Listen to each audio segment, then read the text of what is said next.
Welcome back, my dear students.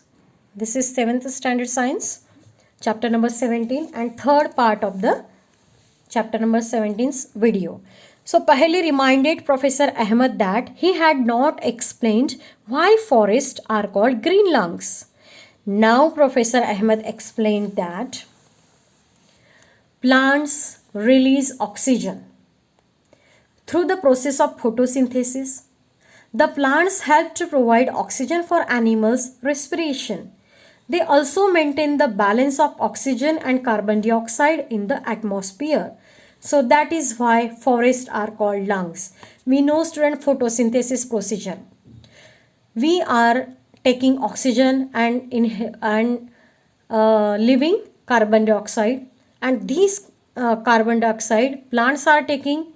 With the help of this, they are making its food, and the sources are means with the help of sun rays, water, okay, soil, carbon dioxide they are making, means plants are making their food, and in that procedure they are creating, means they are leaving oxygen that we are taking, means we both are depend on each other. So in that they also maintain the balance of oxygen and carbon dioxide in the atmosphere.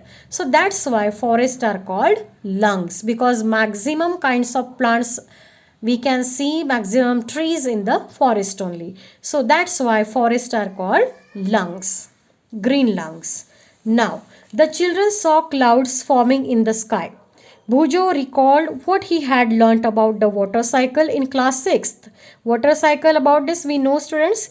Trees take in water from their roots and release water vapor into the air through the evaporation. We know this from the 4th standard only, that trees are taking the water from their roots and release the water vapor into the air through evaporation. So if there were fewer trees, how will the water cycle be affected? Obviously, it will affect if few trees are there. So Tibu told them that the forest is not just home to plants and animals. Many people also live in forest, and some of them may also belong to different tribes. So Tibu explained that these people depend mostly on the forest. Not only plants are there, not only animals are there, and not only animals and depend on the forest, but many different tribes peoples are also belongs to, from the different tribes peoples are also living in the forest, and they are depend mostly on the forest. The forest provides them with food. Forests provide them with food, shelter, water, and medicines.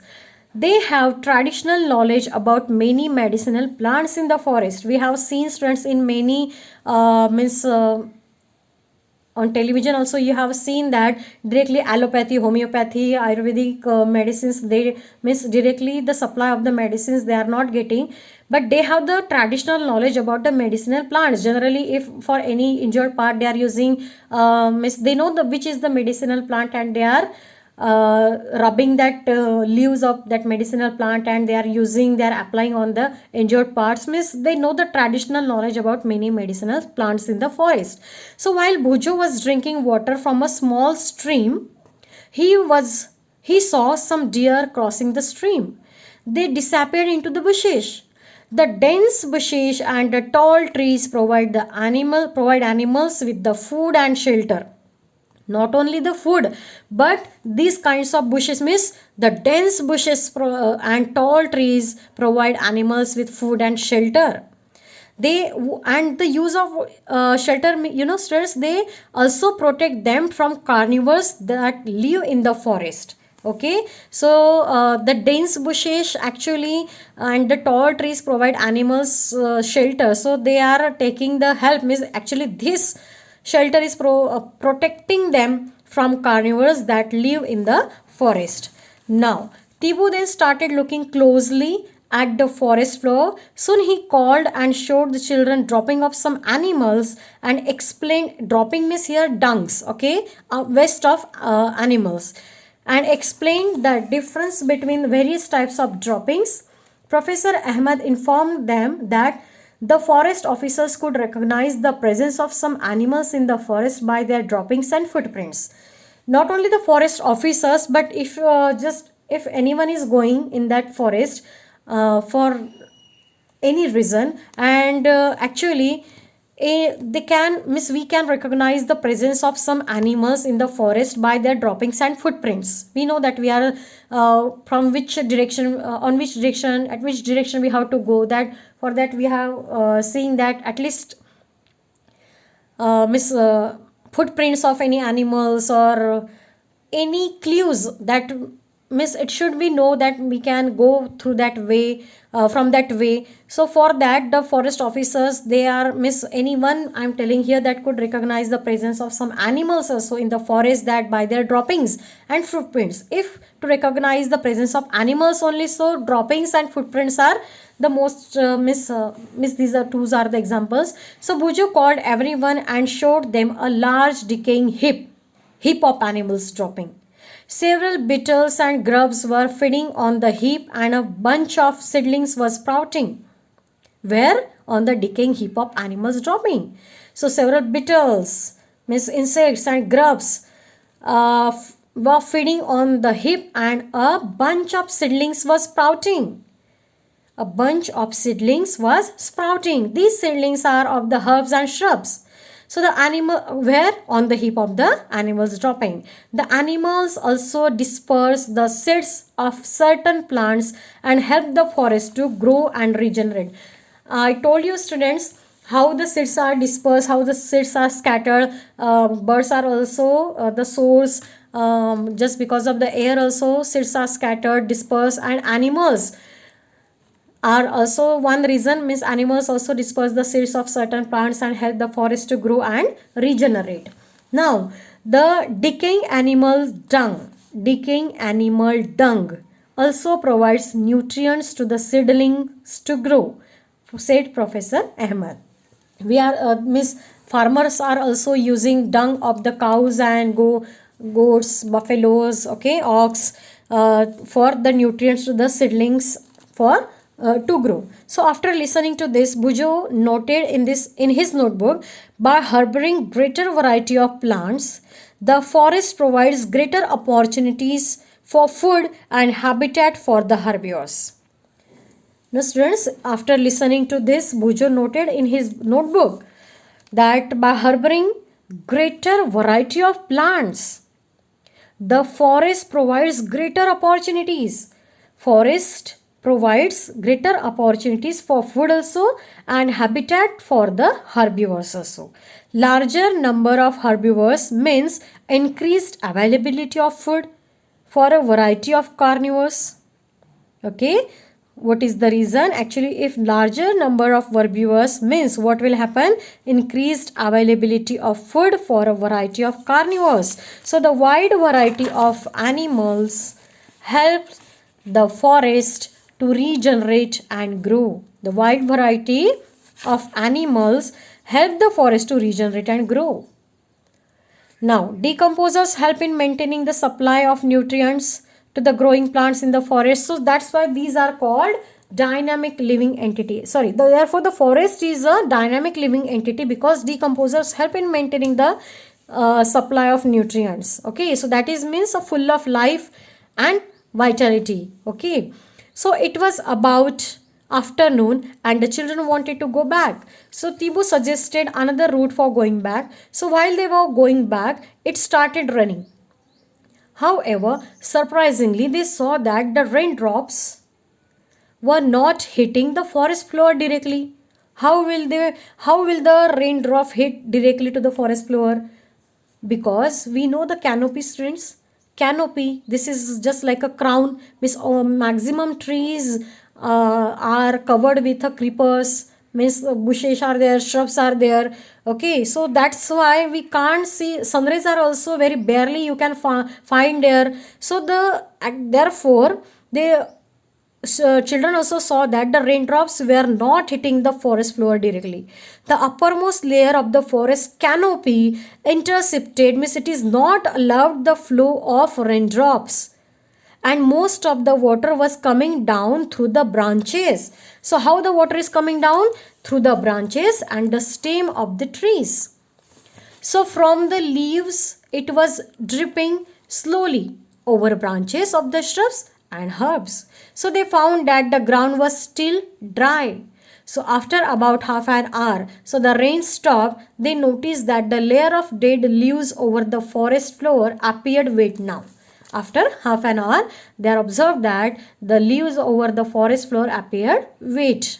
But water did not stagnate in the forest. How it can stagnate then? Miss storage of the water in the forest. Miss water did not stagnate in the forest. So Bhujo thought that if it had rained so heavily in his town, it would have flooded the drains and roads. This is, we know students, if trees are not there, so how the soil can hold the water? How the soil can hold the water if trees are not there?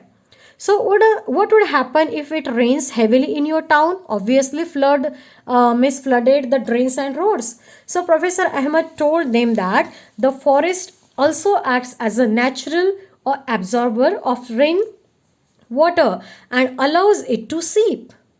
What? Professor Ahmed told them that the forest also acts as a natural absorber of rainwater and allows it to seep.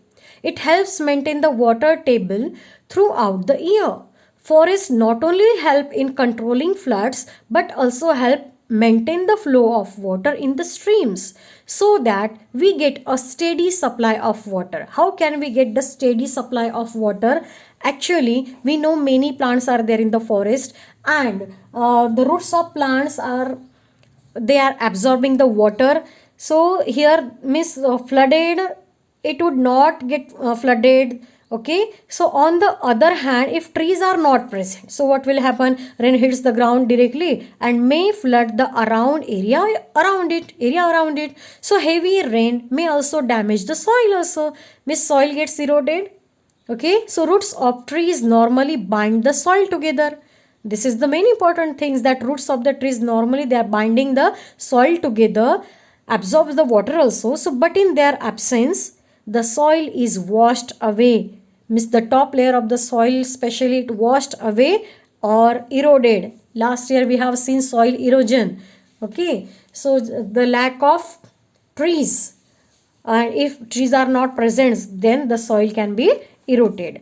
The soil erosion will be there. So the children spent an hour at Tibu's village. On their way back, the weather of the village was quite pleasant.